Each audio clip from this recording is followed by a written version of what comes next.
IPL 2026 में कौन कौन सी टीम के कौन कौन से प्लेयर जो है उनके लिए नया कीर्तिमान रचने वाले हैं, उस पर लगातार हम बात कर रहे हैं। इसी कड़ी में एक ऐसी टीम के बारे में बात करना चाहिए जिसमें प्लेयर से ज़्यादा उनके ओनर फिर से चर्चा में रहते हैं, ऑन स्क्रीन फोटोज वायरल होती है। जी हाँ, आपने सही समझा, हम एसआरएच की बात नहीं करेंगे हम एलएसजी की बात करेंगे और गोयनका साहब की बात करेंगे। सर, क्या इस बार वो फिर एक कैंडिड शॉट देते हुए नजर आएंगे?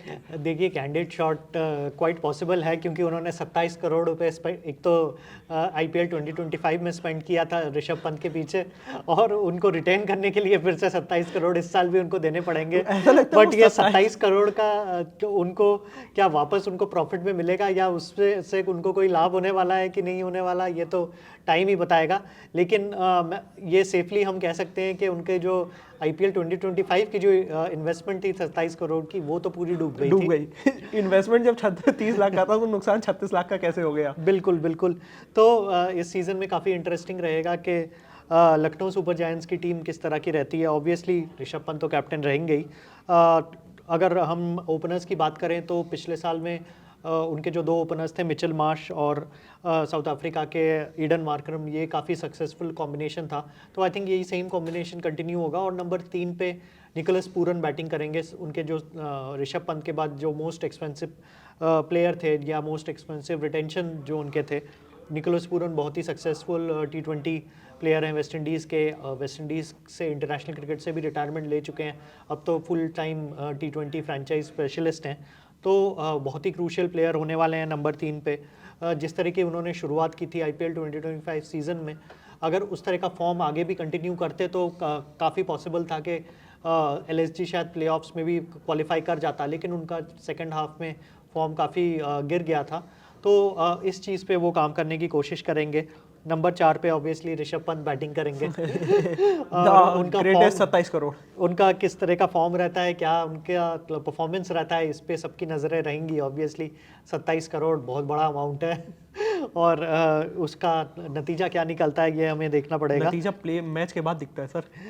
पर नंबर 5 में दिल्ली के ही प्लेयर हैं, ऑलराउंडर हैं आयुष बदोनी, वो रहेंगे। नंबर 6 पे Abdul Samad, big hitting player हैं। नंबर 7 में एक नई एंट्री है, श्रीलंका के leg spinner allrounder Wanindu Hasaranga. हाँ। हसरंगा शायद खेलने वाले हैं। इनके लिए एक अच्छा यूज़फुल एडिशन है, क्योंकि हसरंगा बहुत अच्छे लेग स्पिनर हैं। लखनऊ का जो पिच है वो काफ़ी स्पिनर्स को असिस्ट करता है ओवर द ईयर्स।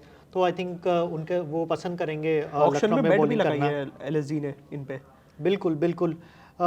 नंबर 8 पे उनके पास दो ऑप्शन है, या तो वो शहबाज अहमद, बंगाल के जो ऑलराउंडर हैं, काफ़ी सक्सेसफुल ऑलराउंडर हैं, अच्छे परफॉर्मेंसेस उन्होंने दिए हैं, या फिर अर्जुन तेंदुलकर को खिला सकते हैं, क्योंकि अर्जुन तेंदुलकर को ट्रेड करके लाए हैं मुंबई इंडियंस से। अर्जुन तेंदुलकर ने खुद अग्री किया है मुंबई इंडियंस छोड़ के यहाँ ज्वाइन करने के लिए, क्योंकि उनको ये लगता है कि शायद लखनऊ में उनको ज़्यादा खेलने की अपॉर्चुनिटी मिलेगी। और इसी वजह से गोवा के लिए भी वो हमने देखा था कि सैयद मुश्ताक अली टूर्नामेंट में वो बैटिंग ओपन कर रहे थे, ताकि कुछ बैटिंग का टाइम उनको एक्स्ट्रा मिल जाए। बॉलिंग तो ऑफकोर्स ओपन कर ही रहे हैं गोवा के लिए, सैयद मुश्ताक अली में भी और विजय हज़ारे ट्रॉफी में भी। बट उनकी परफॉर्मेंसेस बॉलिंग से इतनी कोई खास बहुत अच्छी नहीं रही हैं। होपफुली आईपीएल में उनको थोड़े और अपॉर्चुनिटीज़ मिलेंगे। इतने साल में सिर्फ वो 5 मैचेस ही खेल पाए हैं मुंबई इंडियंस के लिए, तो होपफुली वो चीज़ चेंज होगा लखनऊ सुपर जायंट्स ज्वाइन करने के बाद। नंबर 9 पे दो इंजरी प्रोन प्लेयर्स हैं। अब वो उनकी फिटनेस किस तरह से रहेगी, या तो वो आवेश खान को खिला सकते हैं या मोहसिन खान को। दोनों ही, मोहसिन खान का तो पूरा सीज़न ही इंजर्ड होके वो निकल गया था, पिछला सीज़न नहीं खेल पाते। आवेश खान को भी काफ़ी हेफ्टी अमाउंट में उन्होंने ख़रीदा था संजीव गोयनका ने, लेकिन उस तरह के परफॉर्मेंसेस नहीं आई, क्योंकि इंजरी की वजह से स्टॉप स्टार्ट टाइप किस्म का उनका सीज़न चल रहा था। बट आवेश खान एक बहुत ही यूज़फुल फास्ट बॉलर हैं। उनके परफॉर्मेंसेस ओवर द ईयर्स हमने आईपीएल में देखे हैं, बहुत अच्छे रहे हैं। तो अगर उनकी फिटनेस सही रहती है तो I think obviously starting lineup में उनको रहना चाहिए।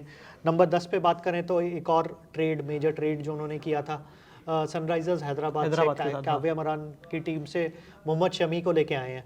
तो ये तो डेफिनेटली मोहम्मद शमी एक स्टार्ट करने वाले हैं लखनऊ सुपर जायंट्स के लिए। और मोहम्मद शमी का एडिशन बहुत इंपॉर्टेंट रहेगा ऋषभ पंत की टीम में।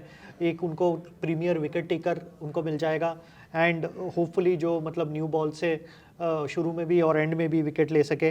नंबर 11 पे Mayank Yadav out and out fast bowler हैं। उमरान मलिक के जैसे 155 ऑलमोस्ट 157 की स्पीड में वो बॉलिंग डाल सकते हैं, लेकिन वो भी बहुत इंजरी प्रोन है। पिछला सीज़न ऑलमोस्ट 1 या 2 मैचेस के अलावा वो खेल ही नहीं पाए थे। तो लेकिन उसके बावजूद लखनऊ सुपर जायंट्स ने फेथ रखा है मयंक यादव में, तो होपफुली मयंक यादव अवेलेबल होंगे। एंड ये सुनने में आ रहा है कि उनकी फिटनेस पे काफ़ी काम हो चुका है एंड आईपीएल का सीज़न वो अवेलेबल रहेंगे खेलने के लिए। और इम्पैक्ट प्लेयर में ऑब्वियसली उनके पास 2 ऑप्शन थे, रवि बिश्नोई या दिग्वेश राठी। तो उन्होंने दिग्वेश राठी को प्रेफर किया है।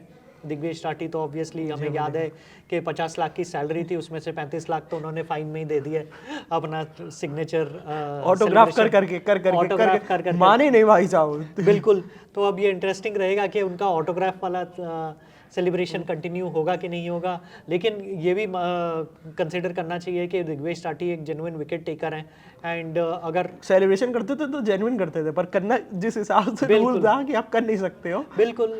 लेकिन ऑब्वियसली एक किस्म का ऑफ फील्ड एक इंटरेस्ट पैदा करके रखते थे दिग्वेश राठी कि अब क्या होने वाला है मैच में, अब कितना फाइन लगने वाला है उन पे या अब कितना फाइन विकेट तो वो ले लेते थे, तो फाइन के बारे में लोग पूछते थे। उन पे फाइन की बैटिंग लगती थी कि ये बंदा इस बार कितनी सैलरी उड़वाएगा अपनी। तो आई थिंक इम्पैक्ट प्लेयर के हिसाब से सर गजब है, मतलब 50 लाख की सैलरी 35 लाख वो फाइन में ही उनके निकल गए।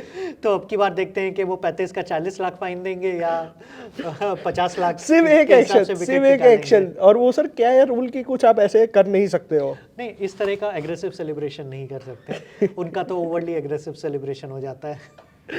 तो देखिए लखनऊ सुपर जायंट्स की जब भी बात होती है, पता नहीं क्यों एग्रेशन की बात सबसे पहले आगे आ जाती है। आपको उनकी प्लेइंग 12 देख करके कैसा लग रहा है, प्लीज हमें कमेंट सेक्शन में जरूर बताइए और बने रहिए हमारे साथ, देखते रहिए cricket country. Thank you for watching. Thank you.